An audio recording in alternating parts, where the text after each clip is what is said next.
Well, it says that I'm live, so I hope that's the case. How are you doing, everyone? I hope that this is a good evening for you and everything is going well.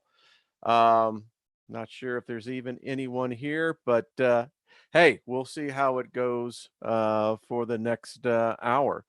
So, let me see. I think it is telling me I am live. Excellent. Okay. Well, let's see. Do. Give me 1 second here. There we are, back on full screen. So I know there's not too many in here yet, but a lot of people out of town, a lot of people traveling. And then I guess there's some people like myself, you just get tired of, there's only so much sports you can watch. I think all the good games are actually tomorrow. Did anyone see that game yesterday with Mississippi and Mississippi State? Ouch. That quarterback. That, yeah. So, how's everyone's Thanksgiving? I don't know how many of you are actually in here, but let's see. Well, I think there's one. Four. Hey, hello, everyone. Hello, Joanna. Michelle, hello. Daniel, hello. Amy, hello. How are you? Well, is everyone full? I guess that's the question. Um, I don't like getting real full. I tell you, it's just a miserable feeling, I think.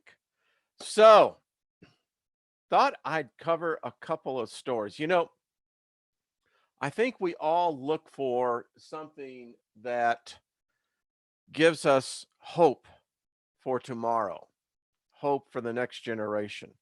As we get older, and we all do, and as the axioms goes, better to be seen than viewed. Know what I mean? So anyway, I always try to look for something that says, is there hope that we could look to the future? And I think that there is. I think when they built AI, they did not, um, I think, factor in the wild card. So I know you guys can see this because I can see it. So let me get myself out of the picture. So check this out. A growing number, this is the Washington Post, the growing number of young Americans are leaving just desk jobs for farms. You know, I guess there does come a point in time where I think if you start becoming aware of your passage of life, that you realize that there's something much more than making money. Not that there's anything wrong with that. I'm just saying that, you know, it's more to it. So the point is to all this, let me hide myself. There we go. That there is hope. Look at this. The number of farmers aged 25 to 34 grew 2.2% between 2007 and 2012. Now, I don't know about you, but I lived on a commune. Really, it was well, it was cool. I mean, nothing wrong with it. It taught me a lot. I learned a lot about uh growing things and learned about a lot of other things. But yeah, so hey folks, this is I think just great news. Listen, if we can control growing our food, and I've said this and I am a big proponent of it, every one of us, no matter where you live, in the city, in the country, wherever, should have a garden. Believe it or not, I still have green peppers that brought them into the garage when we had our first freeze here, and they're still producing green peppers. Go figure. So, anyway, while we're here, let's just do this real quick. So,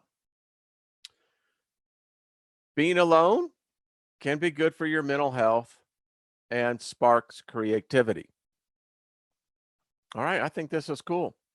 I think if you can learn to live with yourself, with your thoughts, and become your own best friend, you're going to be somebody else's best friend.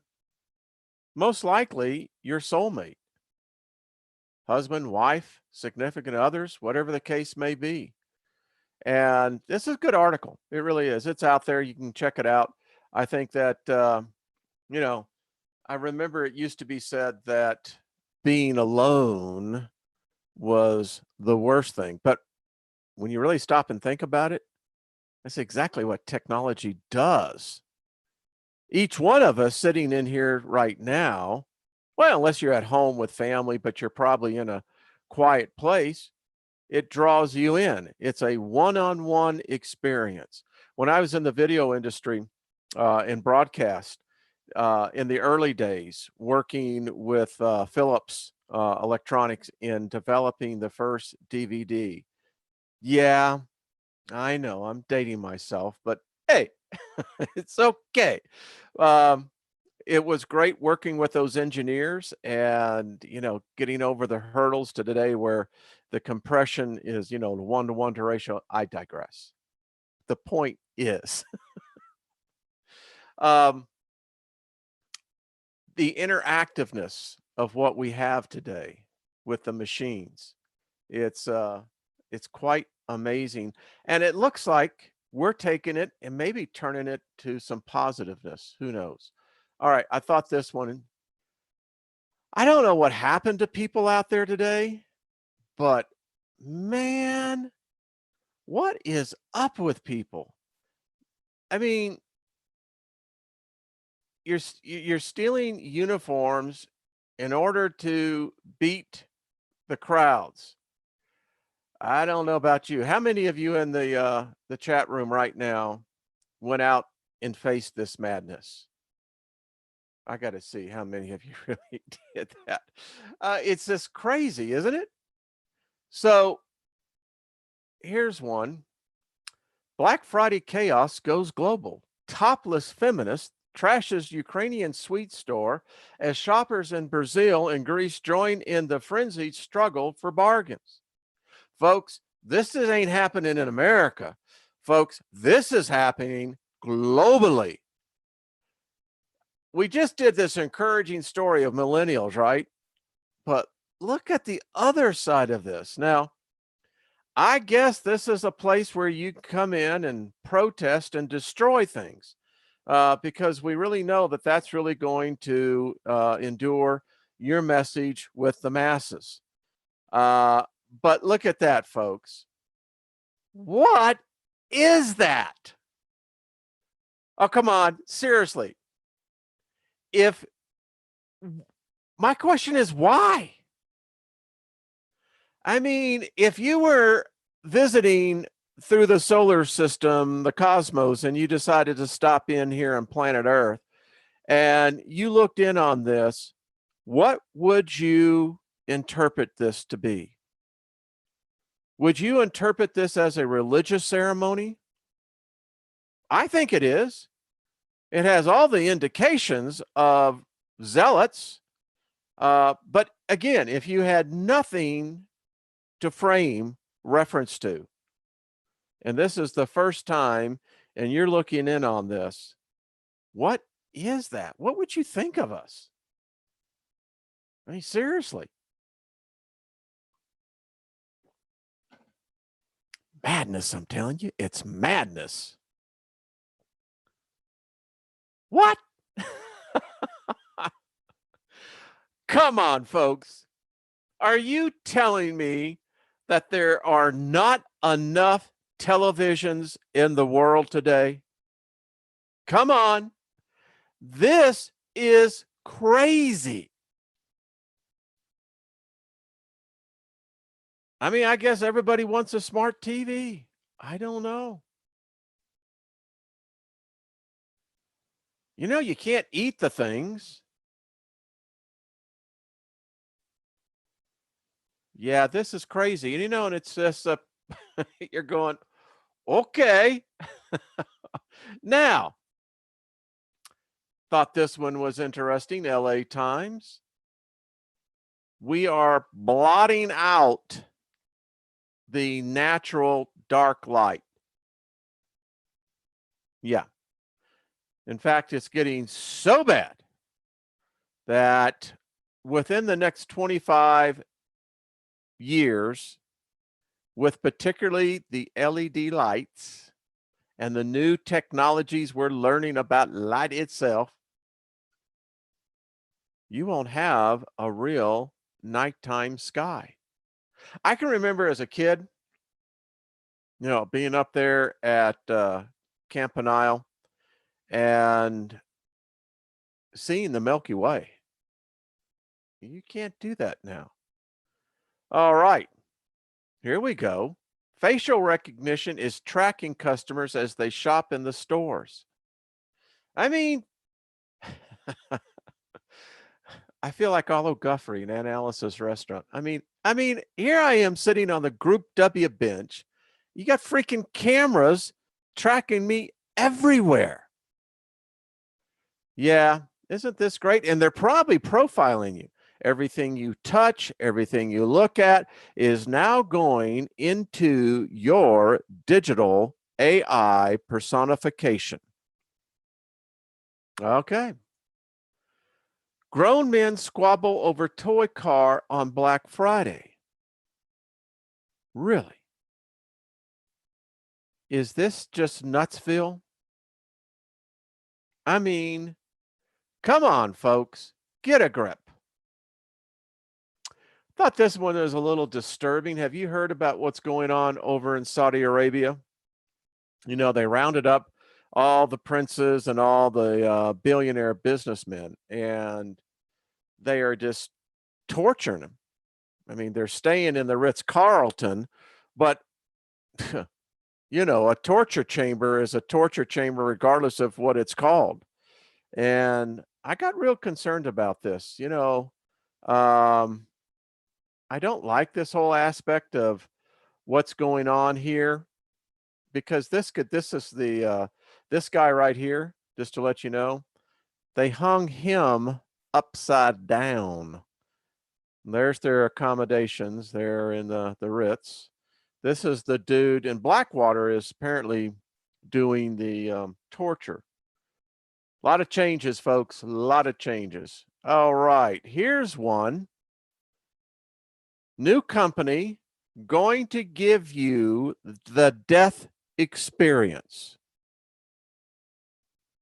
Okay. I just did a show on that last week. I mean, this is weird. So apparently you can get this program and you get into the virtual reality, right? It supposedly gives you an out-of-body experience and basically allows you to feel what death is like. Now, I don't know where they got the data from, because I haven't really found anyone who was really died and called me up and said, "Hey, Wayne, this is what happened." I digress, folks. But isn't it interesting? And by the way, I happen to agree with the value prop here. The value proposition, I think, is sound. If you know what the experience is going to be like, then it's no longer a mystery. It's no longer an unknown. And as we're going to find out here in the program I put together, I'm still working on it, but I wanted to give you folks a little sneak peek at it. Yeah, I think it helps us to put in perspective that which we don't fear, we're not afraid of. So I thought that one was pretty cool. All right, I got a couple of you guys sending me emails on the new church of AI. Yeah, we're going to do a story on that. Actually, I already did a story on that, but we're going to update it. So the Church of Sweden is telling the clergy to stop calling God he or the Lord in bid to crack down on gender language. You knew it was coming. You knew it was coming. Pretty soon, I guess we can't say that we're male or female, huh? I don't know what's going on. All right, Elon Musk, warning. Humanity, 5 to 10% odds, folks. So that's like going to the Santa Anita racetrack, and you're going to go, and you're looking at this horse, and you're saying, wow, 90 to 1 odds. Holy, I mean, yikes. I don't know about you, but I'm not really feeling the warm and fuzzies on this one. But if there's one man who can talk about this, it would be Elon. I mean, by the way, the guy had the best business model ever. How many in the room know about Elon Musk with Tesla's business model? Well, for those of you who don't, let me just give you a little peek. This is the way to build a company. You go out and you sell a concept. Now, once you start getting your convertees, you sell the concept and you make it feel as if you don't get involved now, you're going to be left out. So what do? You go and pay the company full price for a car that the company tells you may be delivered in 5 years, maybe not. Then you go to the government and you then get these huge freaking grants. I mean, we're talking billions of dollars. It's the true OPM model.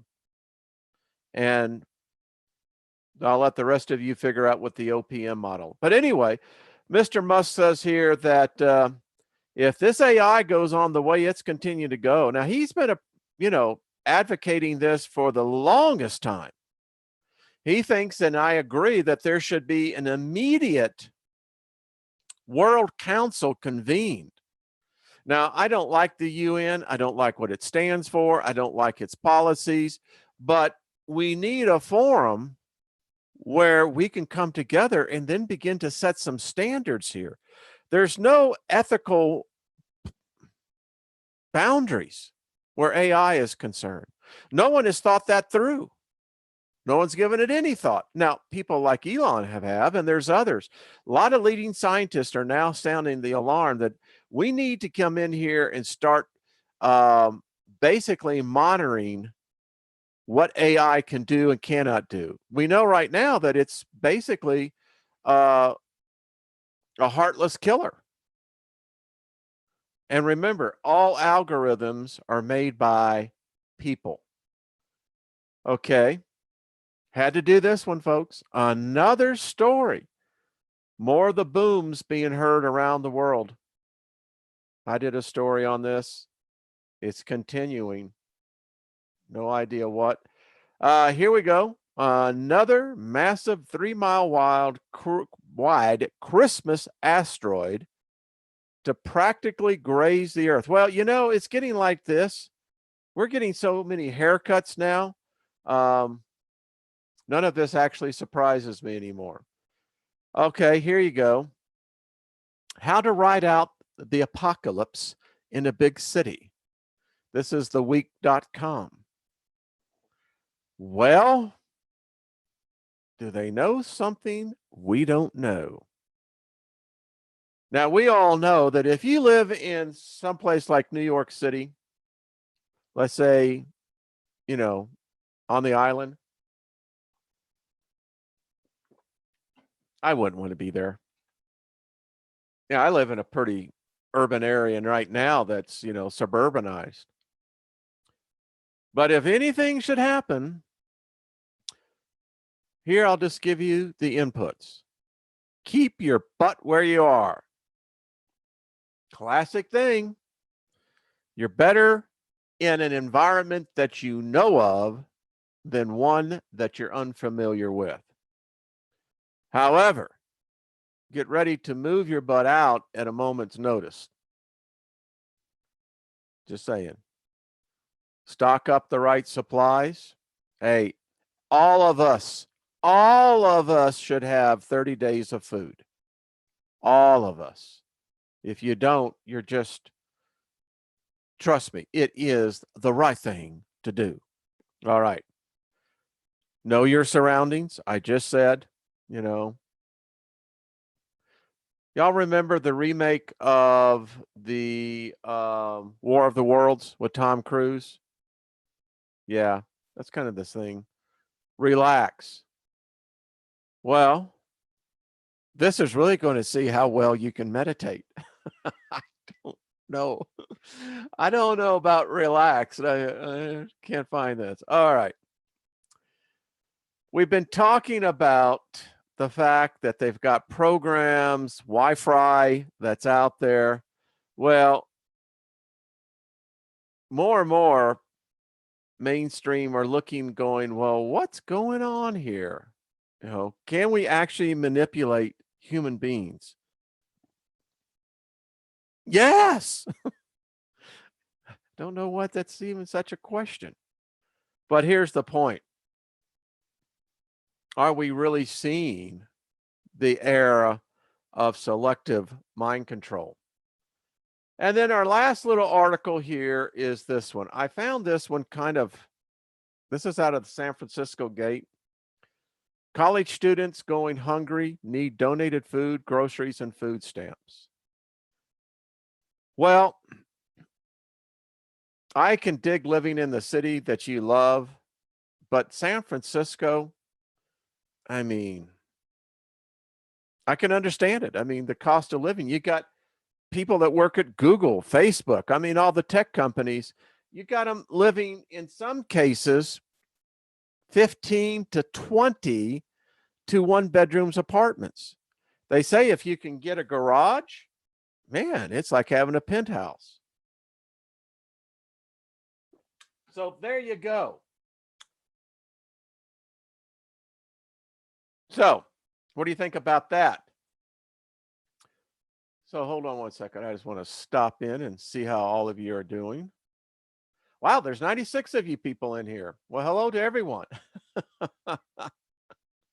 I hope it's entertaining. I mean, this is some weird stuff that's going on. So, speaking of interesting things going on, how many of you are aware of the court case taking place in Knoxville, Tennessee, in the Eastern Tennessee U.S. District Court? Very interesting cases going on. I'm going to show you, let me get to that. Okay. So this is the actual transcript. So Miss Jeroff, Mrs. Tuyuchi Jeroff, she is a former attorney.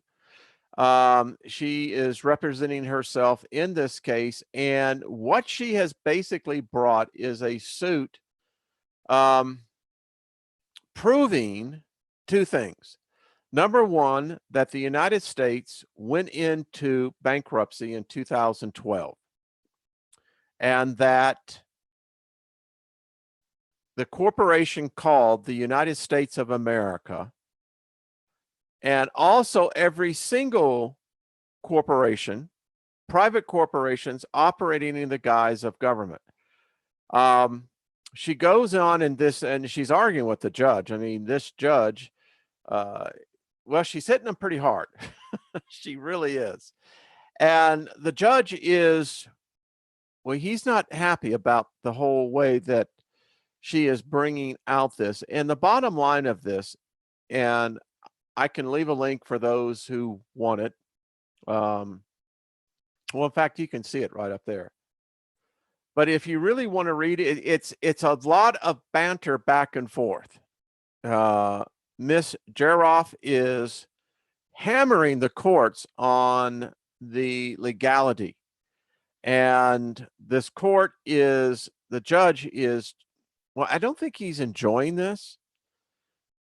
But again, she also points out that you and I, we're not persons. We don't exist as persons. We are all corporations. So just a real interesting case as to how this is going. I'm really surprised it's gotten this far, to be candid with you.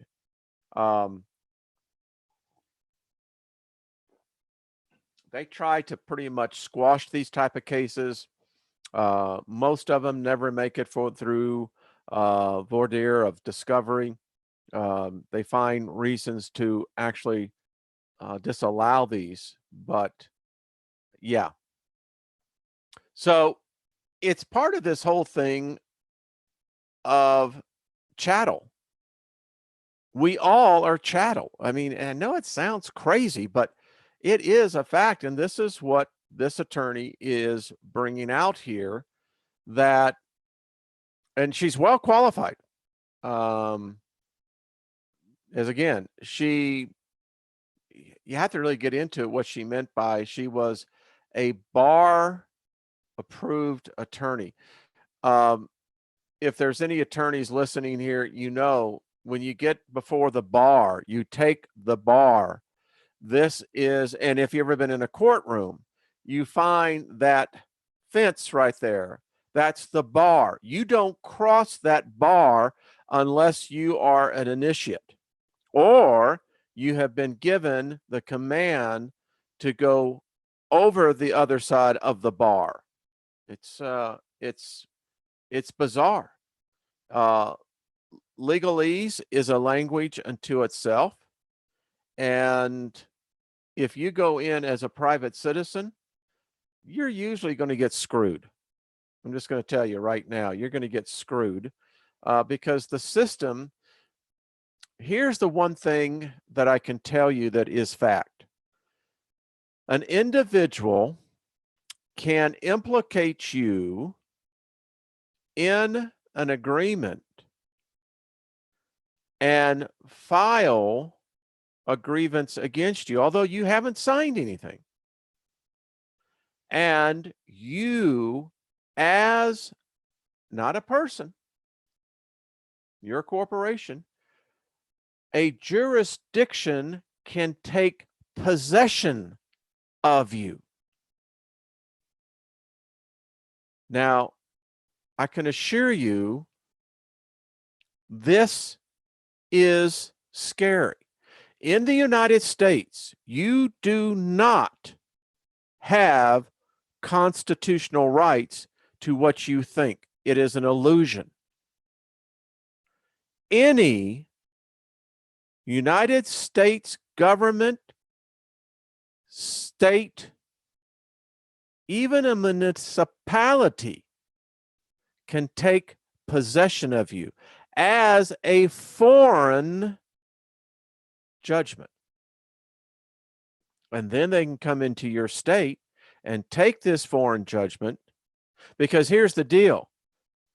They know you can't go to, let's say, 2,000 miles away to defend yourself. And so then what happens is that you get into a situation that once that process starts, you're no longer a free man or woman. You are chattel, pure and simple. You have no rights. You cannot speak in the court. Yeah. So kind of really messed up. But you really ought to read this. I don't know where this is going to go. She's putting up some great arguments here. The court is, again, I like I said, I marvel at this judge. Is well, number one, his patience, but you can tell that he ain't comfortable, folks. I'm just telling you. So let me go in over here in a second and see how everyone is doing. Everyone can see it. Hello, everyone. I'm just stopping in. It really can I just say it? It just sucks. I'm going to use the Jolly Rancher commercial. It sucks. It does. All right.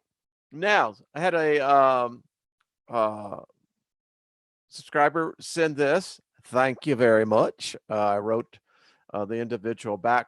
Fascinating white paper, folks.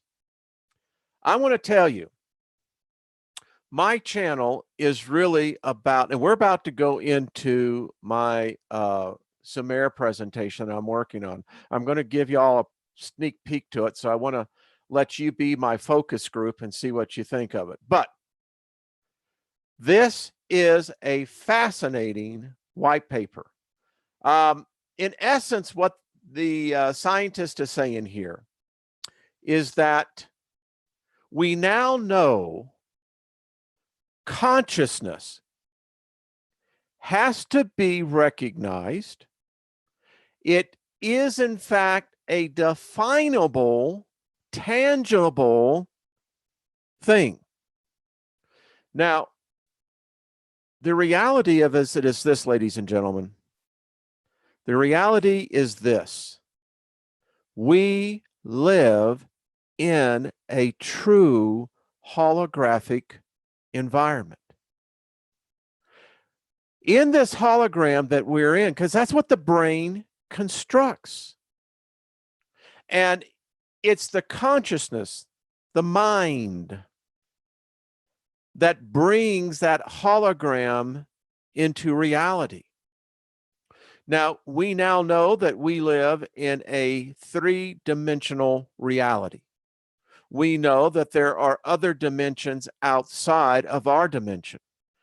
With that being said, that life has to be defined in a parameter that in itself has to stand alone. Now, there's all forms of life. Is all life consciousness? I challenge myself all the time to begin to think, is an individual cell conscious? Scientists are now learning more and more that when it comes to understanding things like the ether, going beyond the quantum, that the most efficient means of existence is the photon, because it can be both a particle and a wave at the same time. And this white paper deals with the fact that, now this is going to sound very odd. The person did not know that I was studying what I was studying. But when you look at the toroidal point, and I'll show you what a toroidal is, that is the universe. It's us. And what we're finding is that our memories, your experience, actually leaves residue. And that is settled upon all the way down to the photon, your essence. And the amazing thing is what our mind can do. And this article goes on, it's a great white paper. Consciousness can be defined as a state of semi-stable system that has developed in a cooperative and cyclic operating mode so that it has become, are you ready for this? Causality self-observant. Thereby, it cannot only predict aspects of the local environment, but also can integrate memorized information and future directed projections into a personal worldview that serves individual survival, development, and social communication. And it goes on to talk about the paper. And I'm about halfway through on this, but it is just absolutely fascinating. Here, let me blow this up for you so you can actually see some of these great graphs. Now, this one I found particularly, I want to talk about this. This introduced a new concept to me that I hadn't really thought about. So we all hear about black holes, right? And we've defined them, we can see them, we can see the gravitational effects of them. But think about this. Our experience, your experience right now, is predicated on a plane of existence. And if there is a black hole, and if the universe is in fact of equality, one side, other side, right? Why would there not be a white hole as well? I mean, light, we haven't fully defined light. We don't truly understand light. We still got a lot to figure out about light. But imagine this, that you would have as you're going through this black hole, it injects you into this existence, this dimension, this temporal plane right here. And we are merely passing through this. As we get finished in this life experience, we are passing through this plane of time, and we emerge on the other side, which people call death, but I contend is in fact the life portal, because you see, portal means to port mortals, and we go into the future. That wild? So great paper. Just thought I'd share that with you all. Pretty wild, I know. What if we actually live in the white hole? That's a good idea, Claudette. I just was actually taken back by the whole concept of the reality of a white hole. I mean, since I got free of the religious chains, you really begin to look at it, because you no longer depend on the golden ticket. It's not Willy Wonka and the Chocolate Factory. You have to begin to become mature and say, okay, if the experience that I am in this life is not weighted down by religious ideology, because what I'm about to show you now is going to blow. Well, I'll just warn you right now, if you've got heavy religious ties, this is going to be a little hard for you to handle, because we're going to be dealing with the history that has now been revealed to the world that's less than 100 years old in its understanding. So you think about this. No matter where you stand on the evolutional debate of mankind, whether we've been here for 10,000 years or 10 million years, we know the version of us today right now is less than, well, it's not that old, or we have completely lost our memory.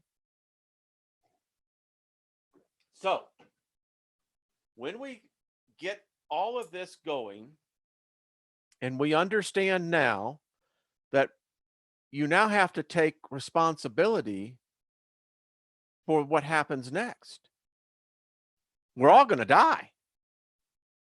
Trust me, you get past 50, you begin to realize, is the famous line of Captain Picard, as he said to Guyan, I fear that I have fewer days ahead of me than those that are behind me. The average person lives 28,000 days.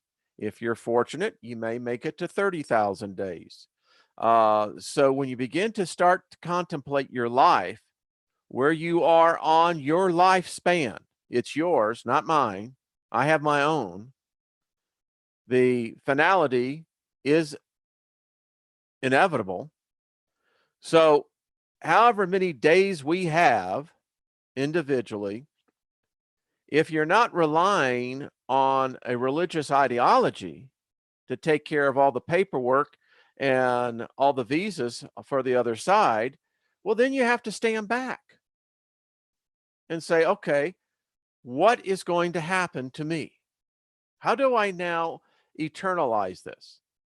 At that moment when the death rattle hits, and I'll share an experience with you. When I lived in Knoxville, back in the early 90s, I was about to go out and take a trip. It was right before Christmas. And my condo was on the first floor, and I had French doors that led out to a porch area. And this was about, well, the sun had come up. So on the East Coast, it was about 7:30, cloudy, as many people know in East Tennessee can be in the wintertime. And I am standing, these French doors were in the front room, and all of a sudden, this huge explosion, boom, knocks the doors open, pushes me back. And it's like, wow, what happened? Well, I could see out in the parking lot that there was a car on fire. And so all I had on was a pair of sweatpants. Literally, that's all I had on. And so I'm running out. And when I get out into the parking lot, there's glass everywhere. And realize that I'm cutting my feet, but I could see this car was on fire. It was right next to where my car was parked. My car, the driver's side and all that was blown out. And the windows in the car that was on fire had blown out on the back and to the side. And I could see a man sitting in the driver's seat. I could see him move. He was on fire. And I went to grab the door knob and burnt my hand. It was already too hot. And there was a woman who had come out, and she was screaming, and so was the guy's wife and daughter. Anyway, I tried to break it out, but I couldn't. What I did hear, though, was him take his last breath. And, it was, yeah, so it happens. I know it's kind of gruesome, but hey, this is a life experience. So that gets you to thinking, right? Saying, oh, Wayne, wasn't this a lovely conversation? I know. So I present to you, by the way, I would really, if you really want to get a good history book and you really want to study history, the written history of us, you have to really go and study then, where is the first written record? And we have them. 150 years ago, this knowledge didn't exist. 100 years, they just began to decipher the cuneiform and the tablets. Today, we now know what these tablets said. We know how these people lived. We know their culture. We know their society. We know their religious beliefs.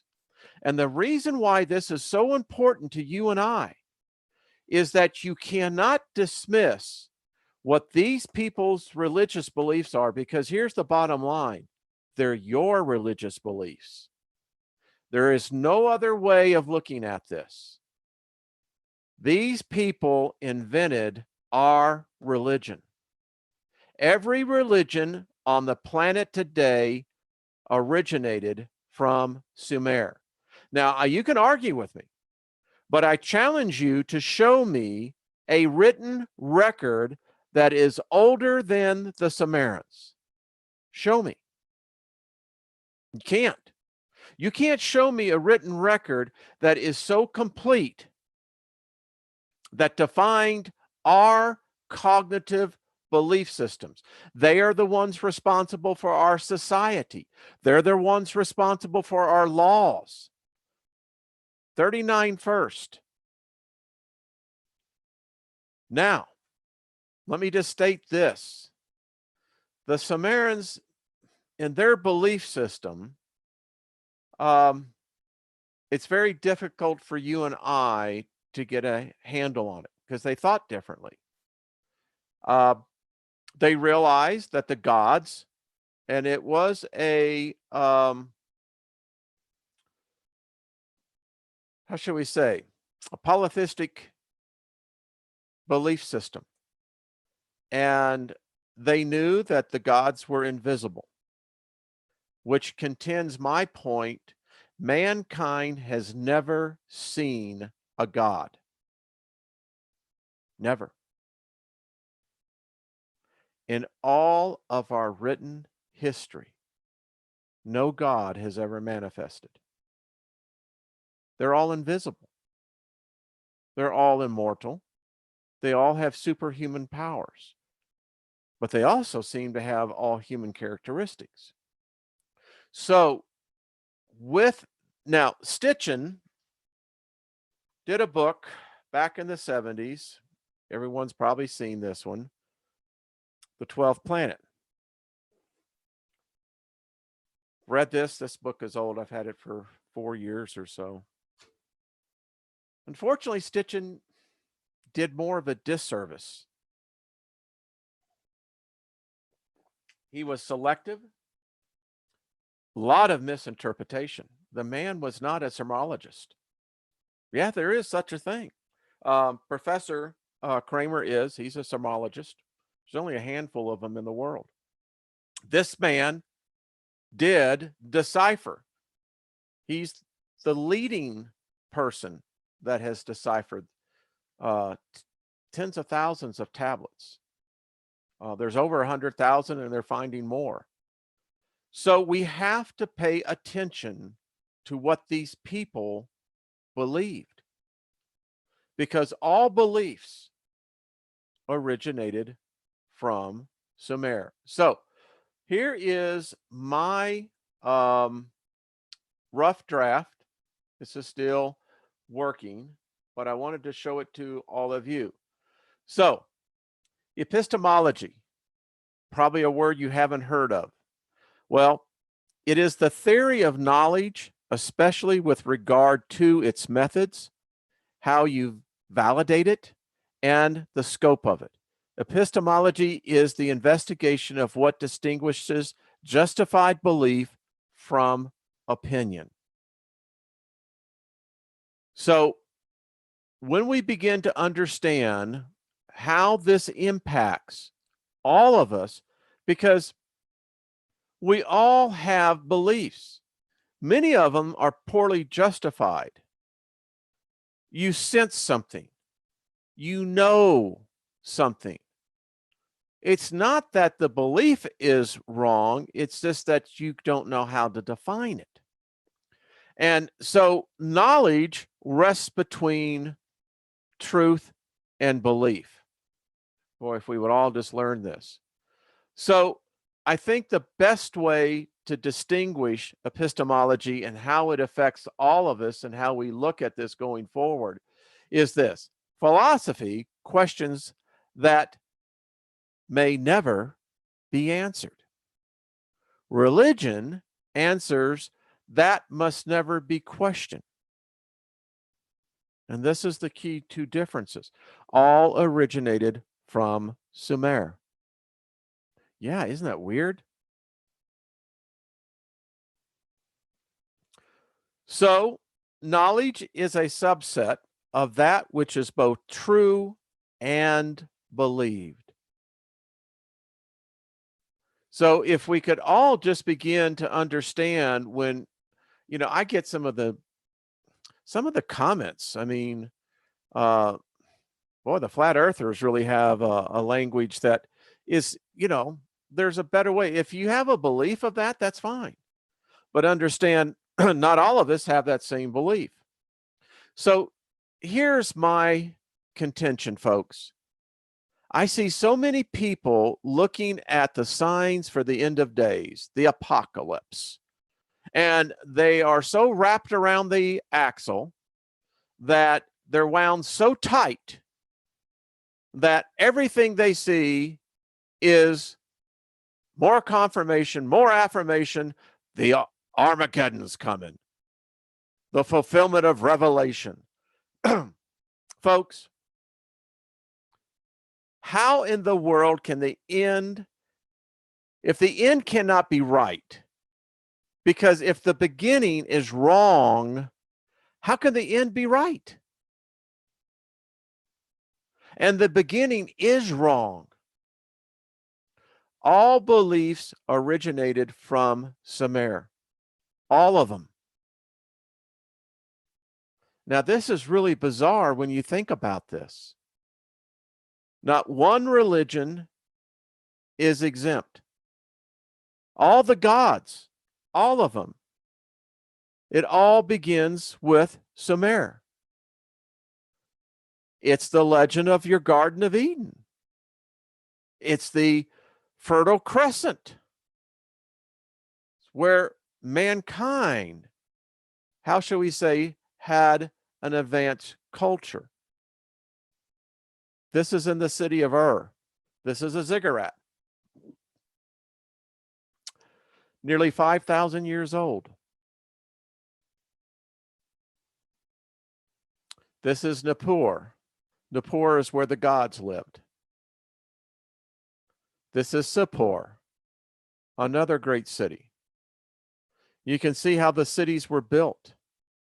This was in the area of the Fertile Crescent where the marshlands were there. They had developed agriculture, writing, schools, congresses, and belief systems. Here are the cities. All of these cities have direct links to every religion of the world. Many of these were the cities of the gods. You can see the names of the gods here. They were an advanced culture. A lot smarter than us. And I'll show it to you. Again, more of the archaeological digs. You can see theirs again. This is all in Iraq. So mankind's first thinkers, this is who the Sumerians were. Because there isn't another complete language that has been discovered yet. Now, I'm not saying that there isn't yet to be something more discovered, but to the detail of what we now have in the museums, we can say this is mankind's first thinkers who wrote. Now that's an amazing accomplishment. Now, they saw the cosmos as basically, well, there was the primeval sea, and then there were the heavens, and then the earth. Now, the earth and the heavens were at one time connected. They created God. This is who, it wasn't the Hebrews, it wasn't Adam and Eve. These people invented Adam and Eve. The concept of Adam and Eve. They created God, or the gods should be the more appropriate. All are invisible as yours and mine. All gods are invisible. No God can be seen. It cannot be a God if it can be seen, is basically what I'm saying. Because even if a God was to manifest itself, you would never believe it. You wouldn't. So think about this. They see the earth, they saw the earth as flat because to them, the primordial sea was both above and below. And heaven and earth were at one time together, united. And then there goes on to a whole story, which we will get into. They really were the first ones who brought science and religion. They invented it. This is the strange thing about it. So the Sumerian pantheon is really kind of made up of the following. You have the king, which is An. Some places he's also known as Anu. Anu carried off heaven. That left Enlil, who actually carried off the earth. So then there were 7, what we would call supreme gods. You had Enlil, Namu, Kai, which was mother god, Utu, which was the sun, Enki, you had the moon god Sin, and Nana. You had Inanna, which was Venus, and then you had the Anunnaki. And then below that, you had 50 other gods that ruled over that. And in essence, by the time you get through all the poems, and by the way, let me just say this, there are no single writings about any one particular deity. They're all in songs, they're all in poems. This is how the Sumerians honored and worshiped the deities. These were in like the Epic Gilgamesh. These were all poems. And so understood, they never really saw these people as actually existing, but they wrote that before man, they occupied the cities, particularly Nippur.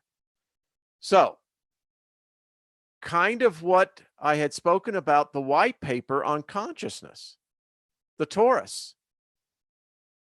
They saw the universe in the same way.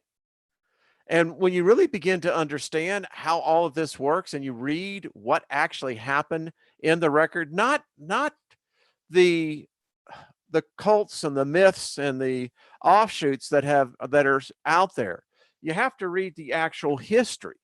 And when you read the history, all of these gods are here today in the form of how they've taken root in our daily lives. So the everything, this is how they saw creation. You had the primal sea. Nothing is said of the origin. There's no records that we have found yet of, they didn't think about it. It was like it never occurred to them. You know? So then you had Namu. Namu is the female god. Primeval sea births heaven and earth. She's the one who gives birth. Heaven and earth were united at one time. They were together. Don't know who lived there. Don't know if it was just the gods, but they did. The gods existed in this time. There apparently was a split and carried off heaven and separated from the rest of all the gods. Enlil is the god of air, carried earth away, and then the Anunnaki were created. So Enlil is the god of air. This is his representation. Now, there's a crazy story about this cat. I know I'm about to go over my time on here, but folks, let me just give you this. Now, this will be in the full-blown program, but apparently Enlil raped a goddess by the name of Ninlil. He raped her and impregnated her. Now, I won't say this on the air because it's too graphic and it could be very construed pornographic in what was actually written in these tablets. But I can tell you she was not ready. And she told him this, but he went ahead and raped her. And then apparently when Enki found out about this, Nama, who found out about this, the other gods, the other 50s, they got together and they said, Enlil, you're the immoral one. You have to get out of the city. And it was a sentence that he was sent to the Sumerian equivalency of Hades. Now, there's a whole story in this of how Enki gets involved and how Enki comes down and begins to basically try to rescue humanity, helping humanity, etc. Um, this is kind of the, how should we say, the org chart of them all. And each one of these played roles. They all have, as you go through history, they become different names. But really, these are the four primary characters. Ninhursag is Mother Earth, Ki, Ki. There's Enki, Enlil, and Anu. Anu is like, I guess you would put him in the God of the Bible. He was the God who created things, and then you get into Genesis 2, and Anu is gone. You can see how it carries over into the pantheon of the Mesopotamians, the Hebrews, all the way over into the Greeks. They never went anywhere, folks. There have been no new gods created. That's the crazy thing about this. Enki and Enlil play major roles in this in the Sumerian folklore. Did you hear what I said? The folklore, the myths, the legends, the poems, the epic tales. Yes, there were reptilians. Just going to tell you that right now. But all life, according to the Sumerians, because in their mind, it wasn't a question of who created man. To them, we just were. This is Enki on the left. This is Enlil, a great battle taking place. But really, when you get down to it and you study this, there are no other gods. These are most likely the creators of us. So that's the end of that. That's as far as I've gotten. So what you think? Let me get out of here, folks, and I want to come over and excuse me 1 second. Okay. Of course, I would have technical points. Actually, I'm looking at this. So there you go. I'm just stopping in, saying hello. So there you go. That's what I have read thus far, folks. It is a head trip. When I do the program, I'm actually going to get into the direct quotes of what the tablets are saying. But when you read this, it really leaves you to think, if this is where it all began, because their writings date back to nearly 6,500 years ago. Can you provide a link to that white paper? Would you let, which one do you want on that? This on the, hold on a second.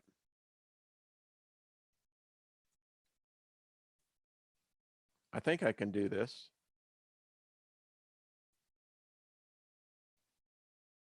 Let me know if you can actually get that. I don't know if that'll work. If that doesn't work, I'll actually send it to you on by email. Well, thank you, Chris.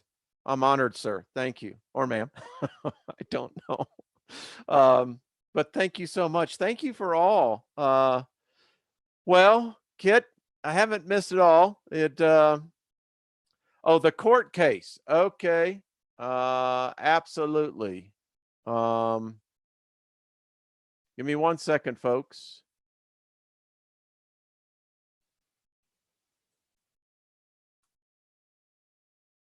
Does that work for everyone? Let me know if you can get that. Yeah, head trip is right. It rewrites a person's belief. Claudette, exactly. That's what it does. Thank you, M. Dale. Appreciate it.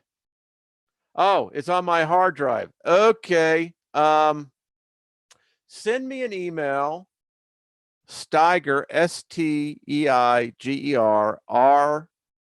Wayne at gmail.com. And that's two R's. Steiger, Steigerrrwayne. Send that and I will send it to you. I'll put you on my Google Drive and send that to you. The link works. Okay, thanks, Deb. Appreciate it. So, folks, I hope it's been fun. Listen, this has been an awakening experience for me. It truly has been. When you get into it, and let me just, I'll tell you what I'll do. Yeah, 6,500 years ago is awesome. And I wish we could go back further than that. 20, I agree with you. I wish that we had the ability for written records to go back that far again. It would be just wonderful. But I want to talk about some of the things that are in here.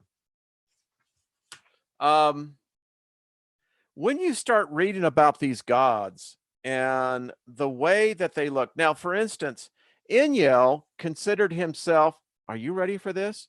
Father God. Enki, son of God. Mother of God, Kai. You see where the Trinity comes from this. You know, a lot of religions say they're monotheistic in their foundation. But in many cases, you get into the sub-beliefs and it becomes polytheistic very quickly. And this is the thing that I found about this, that when you think about Inyel raped this young goddess and impregnated her 3 different times, it was apparently his way because she followed him to hell. You know, he forbidden her and she went on, and there was, in fact, we know where the Egyptians got the story of the river Sphinx. There was a gatekeeper there that led to this, basically what would be the same thing the Egyptians has, the river of the dead. And Inyel took on different forms. He was a shapeshifter. Apparently, they all are. And so he sent her back with his seed implanted in her, and that allowed the baby that was in her, the first rape, to be born. The moon god was more powerful than the sun god. When you get into some of this, and like I said, it'll be more in the program, but it's fascinating because you see how over the millennia, these people, now, if you look at history, the way history records this, it was the Acacian that actually came in, conquered Sumer. But the thing that the Acacians loved, the Akkadians, that was their language. And that the fact that the population could write.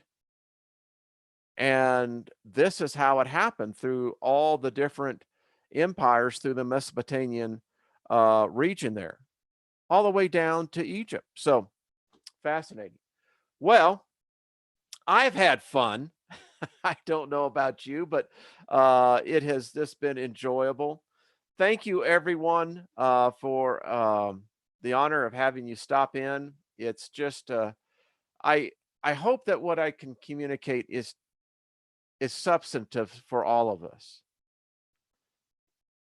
It's important that if I can communicate the knowledge that I'm learning, because I'll just be candid with you.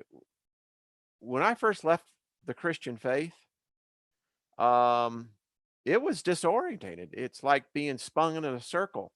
You can't get your grip on everything because you're trying to figure this thing off. And then you go through the fear factor and all of the thing. And if you are true to yourself and you don't reject knowledge just because it may seem offensive, you begin to see something. And so many of you I've learned from. I want to thank all of you that are in the chat room and the ones that have been following me for a while. Thank you. I've learned a lot from you. Um, you are my best proponents and you're my worst critics. And I think that that's the way it should be. And by far, the vast majority of all of us are very respectful of each other. And that, to me, energizes a learning experience. So, all my best to y'all. Be on Sunday with Jeff over on his channel. Join us. It's always fun. It's not your normal Sunday show. Trust me, it ain't. But then again, you won't fall asleep either. So that's a good thing. All right. All my best to all of you. Thank you so much. Y'all have a great evening. And we will most likely talk again on Sunday, if not sooner. All right. Be kind to one another. Listen, before I go, going to have a special guest on. We're going to push more on this idea of how we can begin to change society's view on our senior citizens. Our senior citizens are our most precious national resources. What every culture, every society, every great country should recognize that as we age and as society labels senior citizens, I think that's offensive, but I think the fact that they're citizens, they may be wise citizens, but seniors, I don't know that, because isn't it true? I mean, if you become a senior in high school, well, then the next thing you know, you're going to become a senior in college. And then you work your whole life hoping to get into senior management. So anyway, I digress. But is the fact that we have something that can't be bought, and that's knowledge, that's experience.